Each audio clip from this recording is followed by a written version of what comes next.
కాకినాడ జిల్లా వేట్లపాలెంలో భారీ పేలుడు సంభవించింది. ఓ బాణాసంచా తయారీ కేంద్రంలో పేలుడు జరిగింది. మంటలు భారీగా ఎగిసిపడుతున్నాయి. టపాసులు తయారు చేస్తుండగా ఒక్కసారిగా పేలుడు సంభవించింది. 15 మంది కార్మికులు మంటలు చిక్కుకున్నారు. ఈ ప్రమాదంలో 4 చనిపోయినట్లు తెలుస్తోంది.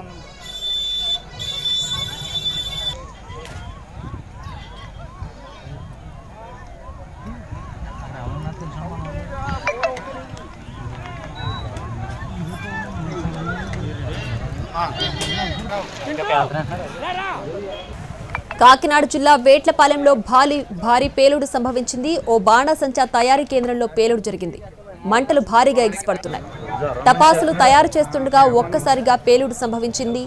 15 మంది కార్మికులు మంటల్లో చిక్కుకున్నారు. ఈ ప్రమాదంలో 4 చనిపోయినట్లు తెలుస్తోంది. దీనికి సంబంధించి మరింత సమాచారాన్ని మా ప్రతినిధి శ్రీనివాస్ ఫోన్ లైన్లో అందిస్తారు. శ్రీనివాస్, ఇప్పటికే 4 చనిపోయినట్లుగా చెప్తున్నారు. ఇంకా పరిస్థితి ప్రస్తుతం అక్కడ ఎలా ఉంది? కాకినాడ జిల్లా సామలకోట మండలం వేట్లపాలెంలోని మధ్యాహ్నం జరిగిన భారీ అగ్ని ప్రమాదం సంభవించడం జరిగింది.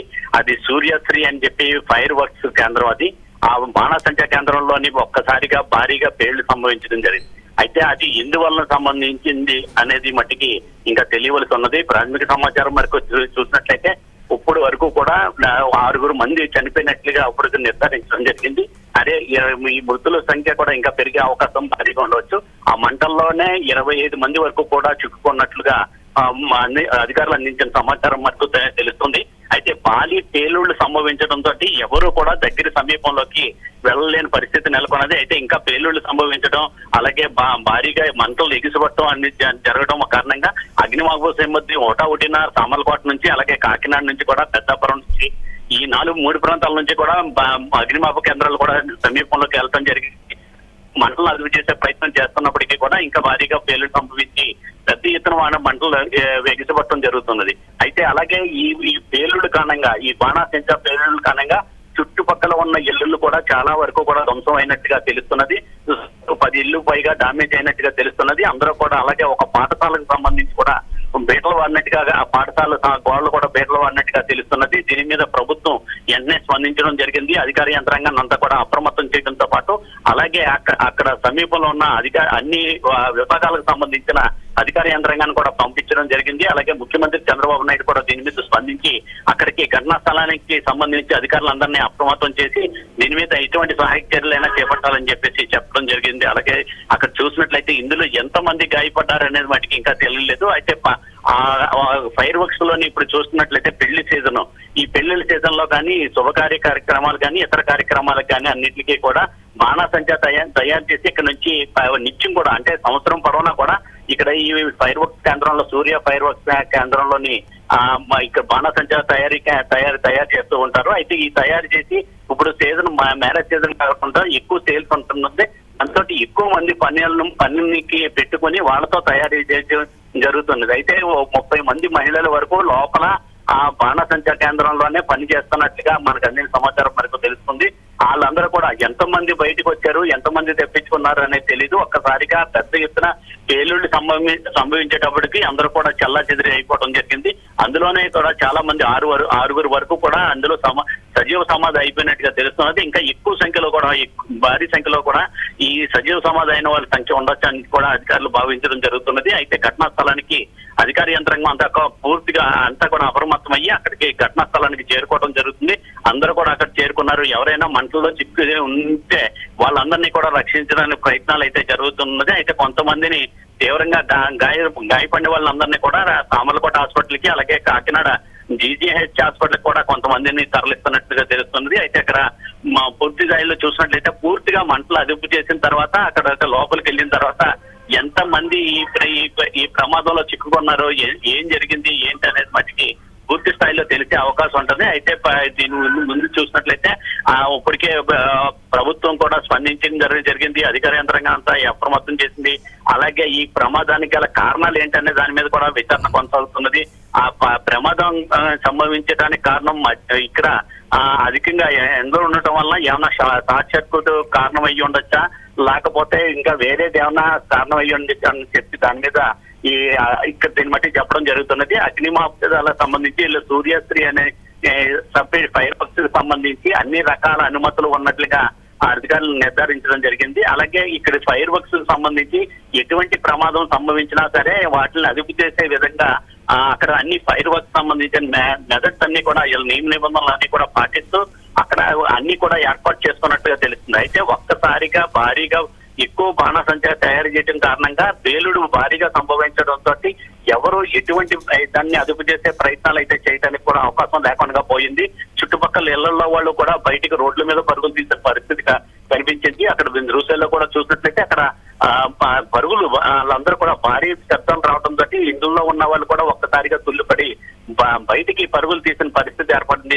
పక్కన ఉన్న స్కూల్లో పిల్లలు కూడా అందరూ కూడా బయటికి వచ్చి వాళ్ళందరూ కూడా ఇంట్లోకి పారిపోవడానికి వాళ్ళందరూ కూడా పారిపోయే పరిస్థితి కనిపిస్తుంది. అయితే ఇక్కడ చూసినట్లయితే మొత్తం చుట్టుపక్కల ఇళ్లలో కూడా ఈ మంటలు వ్యాపించడంతో పాటు ఈ భారీ శబ్దాల వల్ల ఆ ఇల్లులు కూడా ధ్వంసమైనవి. సుమారు 10 ఇళ్లు కూడా ధ్వంసమైనట్టుగా తెలుస్తున్నది. పక్కన చుట్టుపక్కల చూసినట్లయితే ఈ ఫైర్ వర్క్స్ చుట్టుపక్కల కూడా ఒక 25 ఇళ్ల వరకు కూడా అక్కడ సమీపంలోనే ఉండడం జరిగింది. అయితే వీటిలో ఇప్పుడు ఈ 10 ఇళ్ల వరకు చూసినట్టయితే ధ్వంసం బాగా ఎక్కువైందని చెప్తున్నారు. ఆ ఇంట్లో ఎవరైనా ఉన్నారా, ఆ శిథిలాల కింద ఎవరైనా ఉన్నారా ఏంటి అనే దాని మీద ఇంకా అధికారులందరూ కూడా లోపలికి వెళ్లి అక్కడికి అగ్ని పరిశీలించడం అనేది జరుగుతున్నది. అగ్నిమాపక శాఖ సిబ్బంది అంతతో పాటు ఇతర ప్రాంతాల నుంచి ఇతర వివిధ కంపెనీలకు సంబంధించిన ఫైర్ సిబ్బంది అందరినీ కూడా ఇక్కడ ఘటనా స్థలానికి పంపడం జరుగుతున్నది. వాళ్ళందరూ కూడా వచ్చి మంటలు అదుపు చేస్తేనే కానీ ఇక్కడ పూర్తి స్థాయిలో ఏ విధంగా ఎలా జరిగింది ఏంటి, ఎంతమంది లోపల సజీవ దహనం అయిపోయారు అనేది మటుకి తెలియటం లేదు. చాలా ఇదైతే భారీ విస్ఫోటనంగానే భావించవచ్చు. ఇది దీంతో చూసినట్లయితే ఇటీవల ఇక్కడ చూసినట్లయితే మొన్న దీపావళికి గత ఏడాది దీపావళికి ముందు ఇక్కడ రాయవరం మండలంలోని అక్కడ కూడా అగ్ని ప్రమాదం సంభవించడం జరిగింది. అప్పుడు 10 మంది చనిపోయారు. అంటే అప్పుడు కూడా మంటల్ని ఏ విధంగా అదుపు చేయలేని పరిస్థితి, అప్పుడు షార్ట్ సర్క్యూట్ కారణంగా ఆ ప్రమాదం సంభవించింది. అయితే ఆ ప్రమాదంలో కూడా 10 మంది వరకు చనిపోయారు. అలాగే ఒక 6 వరకు కూడా తీవ్ర గాయాలతో వాళ్ళు కూడా బాధపడ్డారు. అయితే ఇప్పుడు ఈ ప్రమాదం చూసినట్లయితే దానికి రెట్టింపు స్థాయిలోని ఈ ప్రమాదం అయితే సంభవించడం జరిగింది. దీంతో ఈ ప్రమాదంలో చూసినట్లయితే ఈ ప్రమాదంలో ఎక్కువ మంది ఉండే అవకాశం ఉంటుందని చెప్పడం జరుగుతున్నది. అంటే ఈ గొడవలోనే పనిచేస్తున్న వాళ్ళే సుమారు 30 మంది వరకు ఉంటారని చెప్పేసి భావించడం జరుగుతుంది. అయితే ఇప్పుడు అధికారుల లెక్కల ప్రకారంగా చూసినట్టయితే 6 మృతి చెందినట్టుగా చెప్తున్నారు. ఇంకా ఎక్కువ మంది చనిపోయి ఉండవచ్చు అని చెప్పి కూడా భావించడం జరుగుతున్నది. అయితే వీళ్ళందరూ కొంతమంది గాయపడిన వాళ్ళ మట్టికి తీసుకుని వెళ్ళి సామర్లకోట పెద్దాపురం హాస్పిటల్ కి తరలించడం జరుగుతున్నది. మరికొంత అత్యవసర వైద్యం నిమిత్తం అంటే కొంతమందిని కాకినాడ ప్రభుత్వ జేజీహెచ్ హాస్పిటల్ కూడా తరలించడానికి అయితే ప్రయత్నాలు కూడా కొనసాగుతున్నాయి. శ్రీనివాస్, అయితే ఇప్పటి వరకు చనిపోయిన వాళ్లలో ఎక్కువ మంది మహిళలే ఉన్నట్లు చెప్తున్నారు. అసలు మృతుల వివరాలు ఏమైనా తెలిసాయా? ఆల్రెడీ చిక్కుకున్న వాళ్ళకి సంబంధించి వాళ్ళ సంబంధికులు ఎవరైనా వచ్చారా?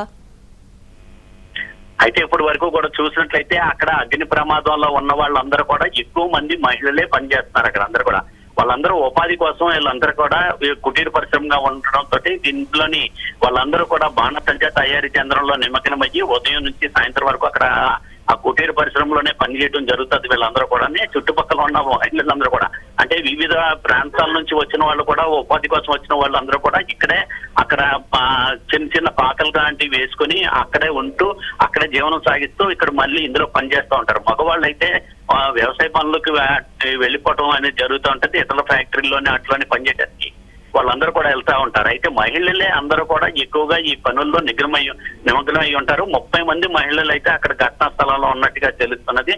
అయితే ఎవరిది ఏంటి ఆచూకీ అనేది ఇంకా కూడా తెలియలేదు. వాళ్ళందరూ కూడా అంటే చెల్లాచెదరైపోయారు. అందరూ కూడా ఒక్కసారిగా బాణసంచా పేలుళ్లు సంభవించడంతో ఎవరు ఎటువైపు వెళ్ళిపోవడానికి లేని విధంగా అయిపోవడం జరిగింది. దాంతో కొంతమంది బయటికి పరుగులు తీశారని చెబుతున్నారు. వాళ్ళకి కూడా సమాచారం అయితే ఏమీ తెలియలేదు.